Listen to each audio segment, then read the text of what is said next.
Assalamualaikum warahmatullahi wabarakatuh. Para bapak dan ibu yang saya hormati dan banggakan, bertemu kembali dengan saya Victor Putra Perlin, calon guru penggerak angkatan 7 dari SMA Negeri 4 Garut. Terima kasih saya ucapkan kepada Ibu Fasilitator, Ibu Dr. Yunina Surtiana MPD, dan Bapak Pengajar Praktik Bapak Wandi Wardiana MPD.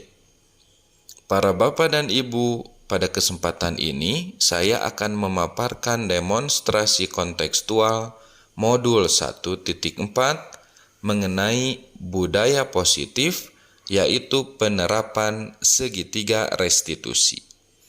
Dalam demonstrasi kontekstual modul 1.4 ini, calon guru penggerak akan bermain peran dengan 2 orang murid mengenai penerapan segitiga restitusi. Namun, sebelum masuk pada skenario dan praktik penerapan restitusi, mari kita mengenal terlebih dahulu apa itu sebetulnya restitusi. Restitusi dikembangkan oleh pakar pendidikan Diane Goossen berlandaskan pada teori kontrol Dr. William Glasser.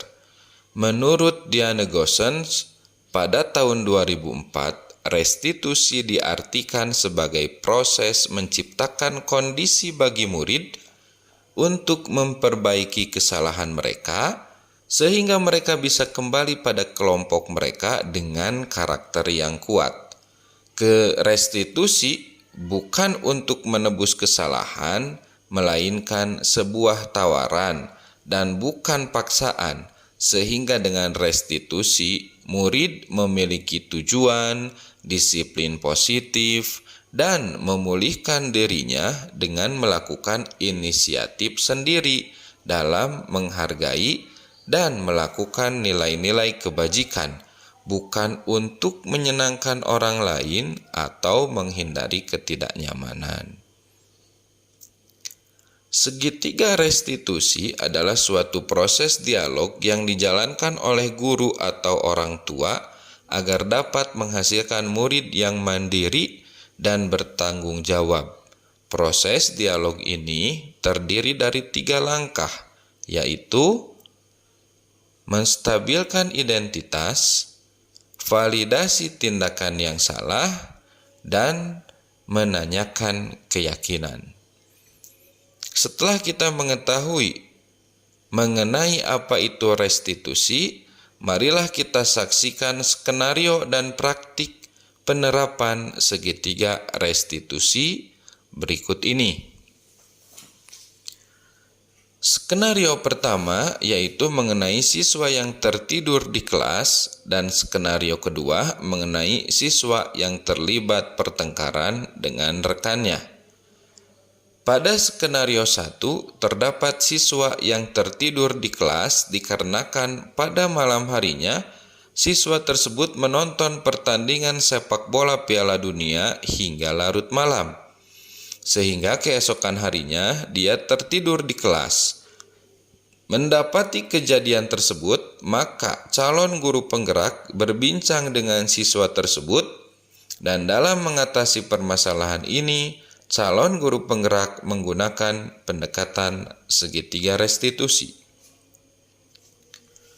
Dalam teks percakapan skenario 1 diperlihatkan penerapan pendekatan segitiga restitusi dimulai dari menstabilkan identitas, validasi perbuatan yang salah, dan menanyakan keyakinan, serta digali kembali kebutuhan dasar yang ingin dipenuhi oleh murid tersebut, yaitu kebutuhan dasar kesenangan.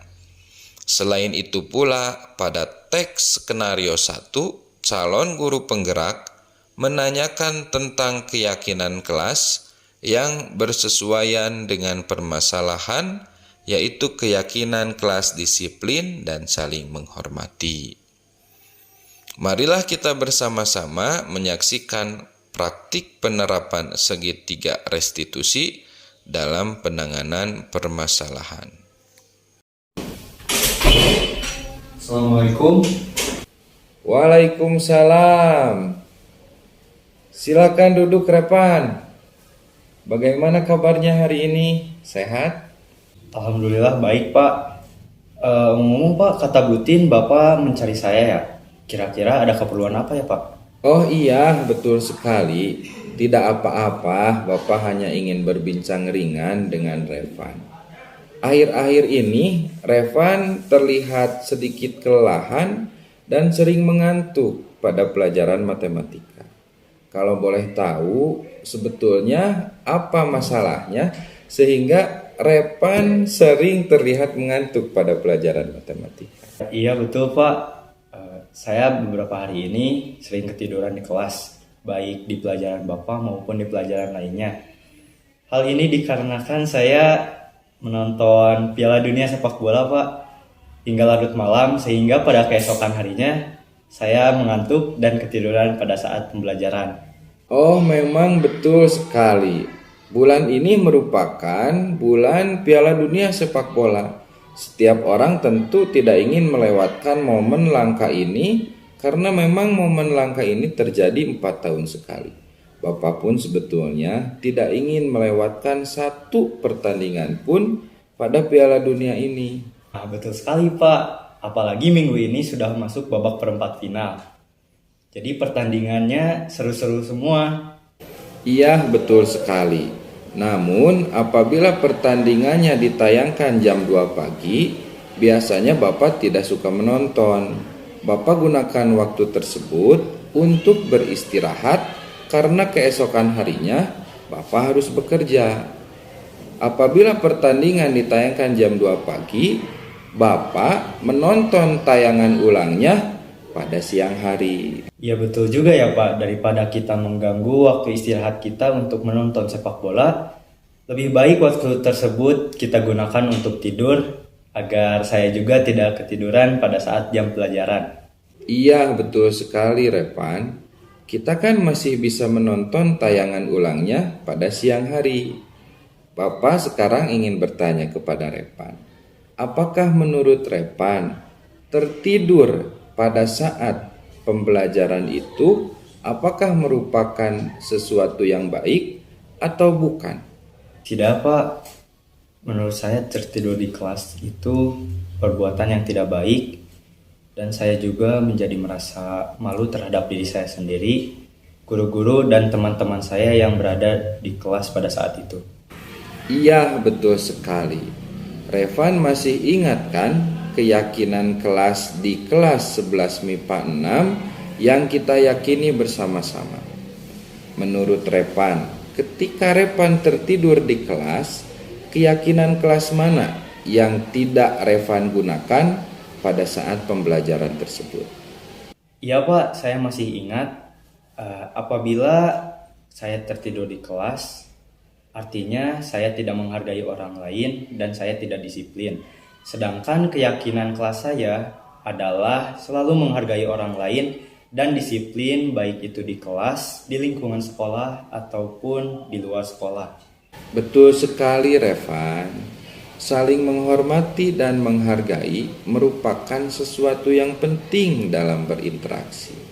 Mulai hari ini, bisakah Revan lebih menghormati dan menghargai orang lain dengan tidak tertidur pada saat pembelajaran? Siap, bisa Pak. Mulai dari sekarang saya akan gunakan waktu istirahat saya untuk beristirahat dan waktu belajar saya untuk belajar, sehingga orang lain tidak terganggu dengan aktivitas saya yang malah tertidur pada saat belajar. Iya, bagus sekali Revan. Mudah-mudahan dengan niat baik dari diri Revan ini bisa membawa kehidupan Revan ke arah yang lebih baik dan bisa meningkatkan kedisiplinan Revan. Semangat ya. Ya baik Pak, terima kasih atas dukungan yang Bapak berikan kepada saya. Setelah kita menyaksikan praktik dari penerapan segitiga restitusi skenario 1, maka selanjutnya kita akan menyaksikan praktik segitiga restitusi dalam skenario 2. Dalam skenario 2 ini, terdapat seorang siswa yang menegur rekannya yang berpenampilan tidak disiplin. Namun, dalam proses peneguran tersebut terdapat nada atau intonasi yang menunjukkan bahwa siswa tersebut emosi dalam mengingatkan temannya yang kurang disiplin. Calon guru penggerak memberikan penanganan terhadap siswa tersebut dengan menerapkan pendekatan segitiga restitusi. Dalam teks percakapan skenario 2 antara calon guru penggerak dan murid, nampak tahapan-tahapan segitiga restitusi secara berurutan. Calon guru penggerak menggali mengenai kebutuhan dasar yang ingin murid tersebut penuhi, yaitu kebutuhan dasar penguasaan. Selain itu pula, calon guru penggerak menanyakan kembali tentang keyakinan yang bersesuaian dengan permasalahan tersebut, yaitu keyakinan saling menghargai dan menghormati. Marilah kita bersama-sama menyaksikan praktik penerapan segitiga restitusi dalam penanggulangan permasalahan yang kedua. Assalamualaikum. Waalaikumsalam. Silahkan duduk, Repadi. Bagaimana kabarnya? Sehat? Alhamdulillah sehat Pak. Kata Pak Rohidin, Bapak mencari saya ya? Kalau boleh tahu, ada keperluan apa ya Pak? Oh iya, tidak apa-apa. Bapak cuma ingin ngobrol dengan Revaldi. Kebetulan tadi di depan laboratorium, Bapak melihat Revaldi sedang marah-marah kepada Akbar. Kalau boleh tahu, ada masalah apa? Oh iya betul Pak, tadi saya lihat penampilan Akbar yang tidak rapi, jadi saya tegur dia. Oh, gara-gara itu. Memang sebagai ketua OSIS, Revaldi punya kewajiban dan tanggung jawab untuk menjaga kedisiplinan seluruh warga sekolah, terutama sesama siswa. Kalau saja Bapak berada pada posisi Revaldi, Bapak juga akan melakukan sama, yaitu menegur Akbar. Iya Pak, saya suka emosi kalau melihat teman saya tidak disiplin dan juga melanggar aturan. Karena hal tersebut akan mengakibatkan nama kelas saya tercoreng karena Akbar juga merupakan teman sekelas saya. Apalagi jika nantinya terlihat oleh orang di luar sekolah, tentunya itu akan mencoreng nama sekolah kita juga. Iya, betul sekali. Sebagai warga sekolah yang baik, kita harus menjaga ketertiban sekolah ini. Beruntung sekali tadi Revaldi tidak sampai melakukan kekerasan terhadap Akbar. Namun, berhubungan dengan emosi, apakah menurut Revaldi cara menegur Revaldi kepada Akbar tadi sudah tepat? Tidak Pak, setelah kejadian saya memarahi Akbar beberapa menit kemudian, saya merasa bersalah karena telah memarahi dia di depan umum gara-gara dia tidak berperilaku disiplin. Sebetulnya tindakan Revaldi tidak sepenuhnya salah.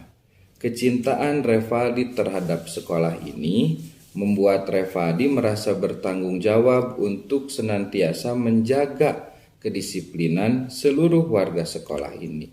Namun jangan sampai niat baik Revaldi ini menimbulkan hubungan yang tidak baik antara sesama rekan di sekolah ini karena cara penegurannya yang kurang tepat. Revaldi masih ingat tidak keyakinan apa saja yang ada di sekolah kita? Lalu kalau masih ingat, keyakinan yang mana yang Revaldi tidak gunakan ketika tadi Revaldi menegur Akbar? Iya Pak, saya masih ingat keyakinan yang saya langgar, yaitu keyakinan saling menghormati dan saling menghargai sesama warga sekolah SMA Negeri 4 Garut. Iya, betul sekali. Dalam berinteraksi dengan sesama warga sekolah, kita harus menjunjung tinggi keyakinan tersebut. Dalam menegur rekan yang tidak disiplin, harus berlandaskan kepada saling menghormati dan menghargai. Revaldi bisa kan menegur dengan berlandaskan saling menghormati dan menghargai sesama rekan. Bapak yakin Revaldi pasti bisa. Iya Pak, saya bisa. Mulai dari sekarang, saya akan lebih sopan dan saya akan lebih menghormati dalam mengingatkan teman saya jika dia tidak berperilaku disiplin. Hebat. Mulai dari sekarang, mari kita ciptakan budaya positif di sekolah kita dengan berlandaskan saling menghormati dan saling menghargai. Ya Pak, saya akan lebih menghormati dan lebih menghargai orang lain dalam mengingatkan orang lain untuk berperilaku disiplin demi tercapainya SMA Negeri 4 Garut yang hebat dan unggul. Para bapak dan ibu yang saya hormati dan banggakan, setelah melakukan praktik penerapan segitiga restitusi dalam penyelesaian permasalahan, maka calon guru penggerak pun meminta tanggapan terhadap murid yang diajak bermain peran pada permasalahan tersebut. Berikut ini adalah tanggapan murid setelah melakukan perbincangan dengan calon guru penggerak yang merupakan penerapan pendekatan segitiga restitusi. Assalamualaikum warahmatullahi wabarakatuh. Perkenalkan, nama saya Muhammad Evan dari kelas 11 MIPA 6. Setelah saya berbincang-bincang dengan Pak Victor mengenai kejadian saya yang selalu tidur ketika pembelajaran, saya menjadi termotivasi untuk merubah sikap saya yang tidak disiplin dan tidak menghargai dan tidak menghormati orang-orang di sekitar saya. Setelah saya berbincang-bincang dengan Pak Victor, saya menyadari bahwa Pak Victor pun tidak ingin melewatkan momen Piala Dunia sepak bola ini. Dan saya juga merasa tidak disalahkan ketika menggunakan waktu istirahat saya untuk menonton sepak bola. Dan juga Pak Victor memberikan solusi bagaimana agar tidak melewatkan pertandingan sepak bola, tetapi tidak juga mengganggu waktu istirahat saya. Hal itu membuat saya sadar bahwa menggunakan waktu istirahat saya untuk menonton sepak bola adalah hal yang salah dan mengganggu ketertiban di kelas. Dan setelah saya berbincang-bincang dengan Pak Victor, saya sadar akan kesalahan saya dan ingin memperbaiki perilaku dan sikap saya sesuai dengan keyakinan-keyakinan yang diyakini oleh seluruh warga kelas 11 IPA 6. Agar terciptanya budaya positif di sekolah.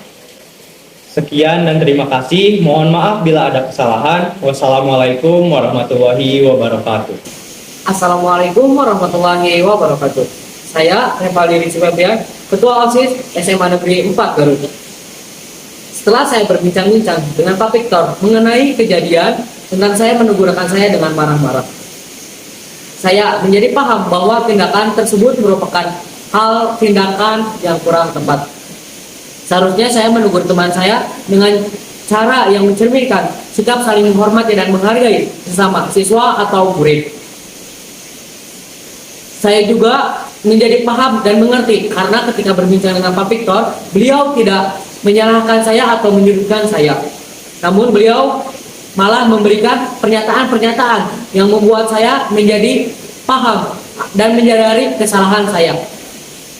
Dan mulai saat ini, saya akan menyesuaikan diri untuk menegur rekan saya dengan sikap santun, sopan, dan juga menghargai rekan saya. Dan menyesuaikan dengan keyakinan-keyakinan yang telah disepakati dan diberlakukan di sekolah, demi tercapainya budaya positif di sekolah. Sekian dari saya. Wassalamualaikum warahmatullahi wabarakatuh. Para bapak dan ibu yang saya hormati dan banggakan, sekian pemaparan demonstrasi kontekstual modul 1.4 dari saya. Mohon maaf apabila ada kesalahan. Wabil taufik wal hidayah. Wassalamualaikum warahmatullahi wabarakatuh.